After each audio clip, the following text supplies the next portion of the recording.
back to the Necro Zoo. Of course, I am Bones. And in this one, we're going to take a look at some custom repaint work I've done on a McFarlane DC Multiverse figure. Now this time, it was Superman from Darkfather Wave.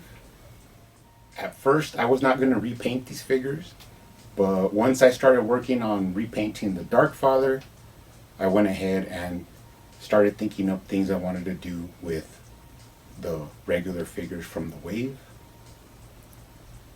So I will be doing King Robin, the Wonder Woman, and also Death Metal Batman. Now this figure was kind of interesting because I didn't really have a plan.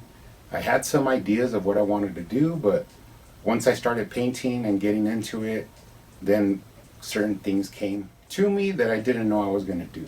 So let's go ahead and take a look at them.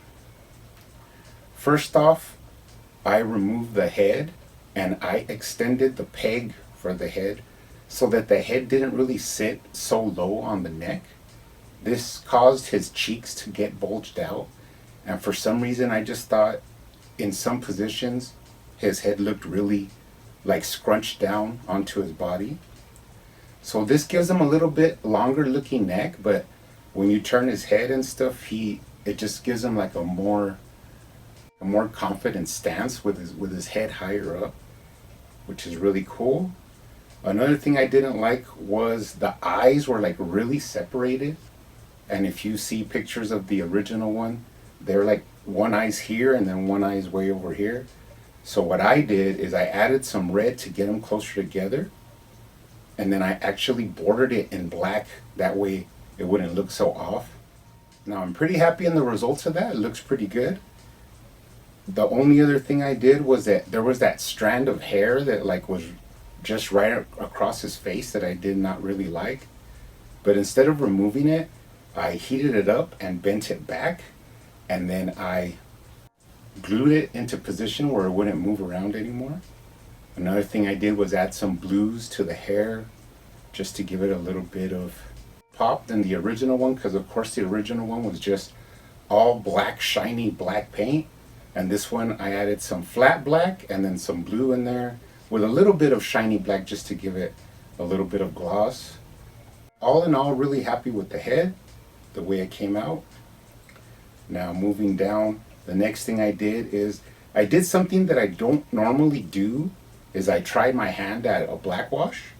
So if you look at his dark side arm, this one is a lot darker than the original one, and you could tell the paint got really deep into the crevices and just makes the sculpt work stick out a lot better. Pretty happy with the way it came out. It does differentiate it from the original release. And then on his knuckle duster, I did add silver to the shield, the Superman shield, just to make it a little bit more predominant and not so just like one solid color blue. So just gave it a little bit of pizzazz, really nice. And then on the other arm, I also gave it a darker wash. Got deep into the nooks and crannies there, so it looks a stark difference from the original release that is just like a really bright red color. This way he looks a little bit more grimy, a little bit more dusted up. Now moving down, the next thing I did is I did paint the chain in like a really high finish chrome silver, just because if you look at the original, it's pretty bland, the gray that they used. So this one gives it a little bit more pop with that really shiny silver. And then I went ahead and added silver to a lot of places. Now this works in the figure because it gives you silver on top, silver in the middle, and then silver down below where I added it to the boots. But there's like these little accent dots that I just added silver on.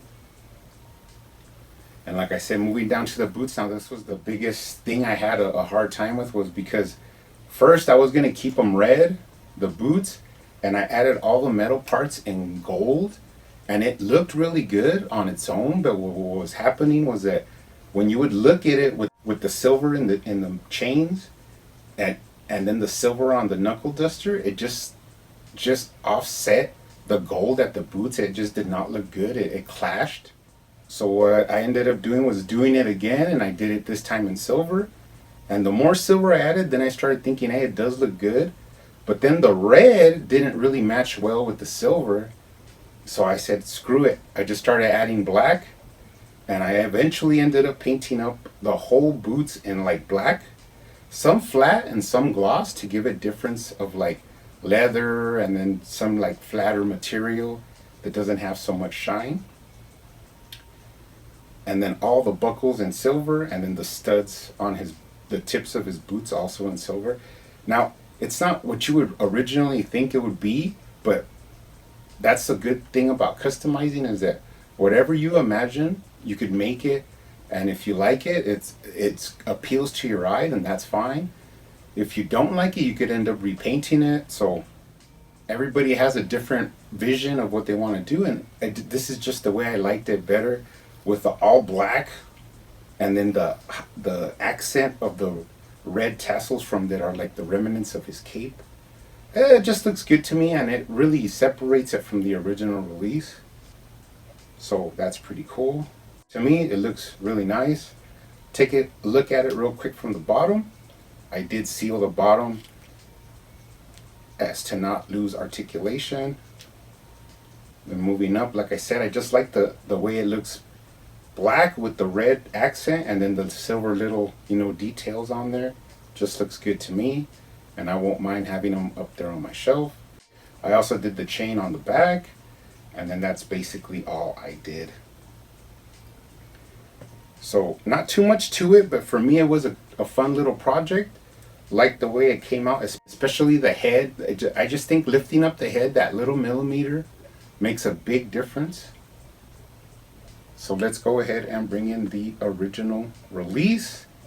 So now I have the unaltered version, and then I have my custom repaint. Looking at them next to each other, I mean, you could really tell all the differences. Like just the way this guy's head sits on his body is like really low, and then this one just gives him like a prouder stance, like just like I just like the way this one looks a lot better. And then you could see the differences in the paint. And even the boots give this one like a different, like more metal feel than this one. Even though traditionally you would think his boots would be red, but that's what I went with. So, but before we go, let's go ahead and take a look at them next to some other figures. Let's go ahead and put them up with my custom Grim Knight that I painted all the details in and added a cape.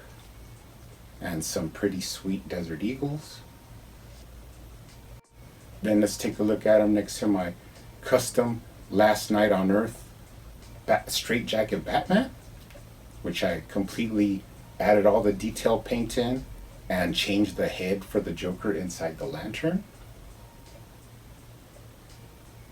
And finally, let's take a look at them next to my custom Arkham Origins Deathstroke, which I completely repainted into a shinier blue metal, more copper orange, covered up the sheath of his sword, and then I also gave him a removable pistol on his side, so that was pretty cool. Now you must forgive me because I have been jumping around from different projects. I will be working on the next Justice League figure, the review, and the repaint. And I've got a couple of other things I want to do. There's a figure I want to do a review on that's just a new figure. I am working on the other figures from this wave as well. I did repaint the Dark Father, so eventually I'll get those up. Keep hunting out there, keep collecting, keep customizing, and I will see you on the next one.